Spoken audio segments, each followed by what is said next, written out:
Peristiwa 114 demo mahasiswa kemarin kita bedah lebih dalam. Sebenarnya apa yang terjadi sih? Bahkan ada sebuah kalimat sederhana yang nyeletuk. Kalau nggak minta jabatan diperpanjang, pasti tidak akan ada demo mahasiswa kemarin. Benerkah begitu? Lalu siapa yang menghembuskan pertama kali meminta jabatan tersebut? Maka mata panah arahnya menjawab pertanyaan tersebut ada seorang menteri yang mengatakan bahwa di bawah sana banyak orang dan pengusaha yang minta jabatan Pak Jokowi diperpanjang. Dikuatkan dengan pernyataan seorang menteri lagi yang serba bisa menambahkan ada data 110 juta orang Indonesia meminta perpanjangan jabatan Pak Jokowi tersebut. Ini jadi polemik. Siapakah manusia yang 110 juta itu? Data dari mana? Kapan surveinya? Pakai apa cara surveinya? Baiklah, kita jelaskan dari data yang kita punya. Kita kemas dengan sederhana untuk menjelaskan peristiwa 114 kemarin. Ini semua dimulai ketika ada survei yang menghitung suara partai politik yang ternyata cukup mengejutkan hasilnya. Yaitu ada 2 partai suaranya naik tinggi luar biasa dan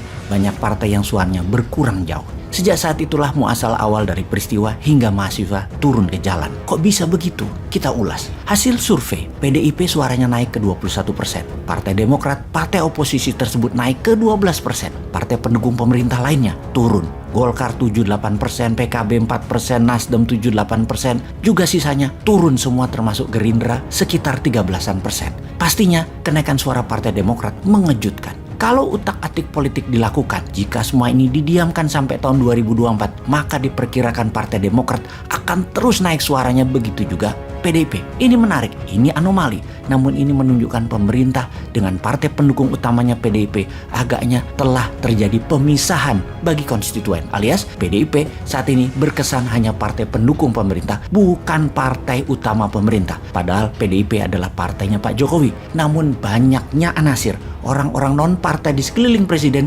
mendominasi kebijakan untuk kepentingan mereka. Non-partai membuat PDIP kemudian mengambil langkah menjaga jarak dan PDIP berhasil mencitrakan hal tersebut. Jadi suara PDIP naik dan suara Partai Demokrat naik adalah respon dari ketidaksukaan masyarakat terhadap kebijakan orang-orang non-partai di sekeliling istana. Hasil survei yang mengejutkan tersebut disikapi oleh pejabat yang tidak diuntungkan tersebut. Pejabat non-partisan partai atau bukan orang partai di sekeliling istana gerah di kepala mereka, kalau diadakan pemilu 2024, maka hanya 2 partai ini yang akan mendapat respon baik. Sehingga lebih baik adalah tambah 2 atau 3 tahun lagi menjabat, alias kalau dihitung dari hari ini, masih ada 5 tahunan lagi menjabat. Jauh lebih baik daripada tidak akan mendapat apa-apa pada 2 tahun lagi dari sekarang.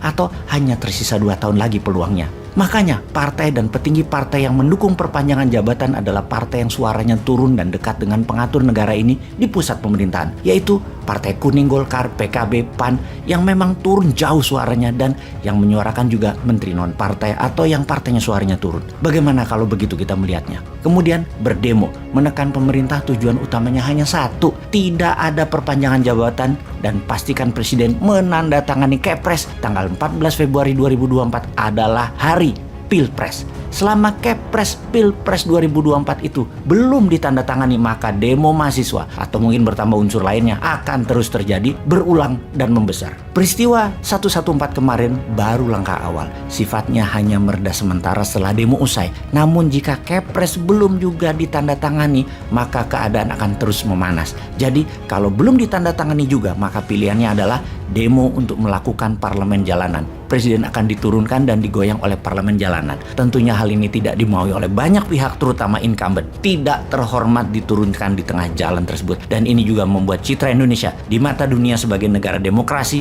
jadi tercoreng karena pencopotan jabatan di tengah jalan tersebut terjadi. Walau kecil peluang hal itu akan terjadinya pencopotan jabatan oleh parlemen jalanan, namun tekanan itu hanya bisa mereda kalau pilihannya adalah menekan Kepres Pilpres Februari 24 atau ada collateral damage dicopot. Siapa collateral damage tersebut? Yaitu mereka yang memprakarsai perpanjangan jabatan dicopot dari jabatannya sekarang. Pencopotan jabatan ini akan memberikan kedamaian sampai 2024. Atau kalau tidak ingin pencopotan ini dilakukan, maka tanda tangani segera Kepres Pilpres 2024. Itu juga membawa perdamaian sampai 2024. Oh ya, ada yang menarik, kalau pencopotan jabatan tersebut jika dilakukan ternyata akan menguntungkan suara PDIP yang telah berhasil melepas citra sebagai bagian dari anasir di sekeliling istana yang oportunis, yang gak punya konstituen tapi pegang jabatan. diuntungkan. Itu yang disebut konstituen oportunis. Kemudian ada pertanyaan fundamental, siapa kira-kira yang jadi sponsor demo? Itu nggak murah loh demo itu, dan nggak mudah dilakukan, apalagi hal ini akan bermain panjang. Biayanya mahal. Tentunya yang punya duit dan tentunya yang nantinya diuntungkan. Amerika, Tiongkok? Jawabannya bukan. Kemungkinan kalau kita membaca pakai ilmu who is benefiting, maka analisa yang memodali adalah konglo-konglo atau oligar di sekitar PDIP dan Demokrat. Salah, mungkin saja salah analisa ini. Namun selama dilihat dari niat dan siapa yang akan diuntungkan dan siapa yang dirugikan, maka semua ini ke arah oligar-oligar tersebut. Jadi kesimpulan, collateral damage segera dicopot. Tanda tangani Pilpres 14 Februari 2024. Indonesia tenang sampai 2024. PDIP dapat daya ungkit, Partai Demokrat dapat sedikit daya ungkit, tapi diuntungkan. Tidak dilakukan segera, pemerintah akan digoyang terus karena membiarkan orang-orang yang tidak punya kredibilitas politik memainkan politik. Dan tetap apapun itu, PDIP suaranya naik, Partai Demokrat suaranya naik. Kok Bosman tahu? Ya di belakangnya juga kolomnya sama.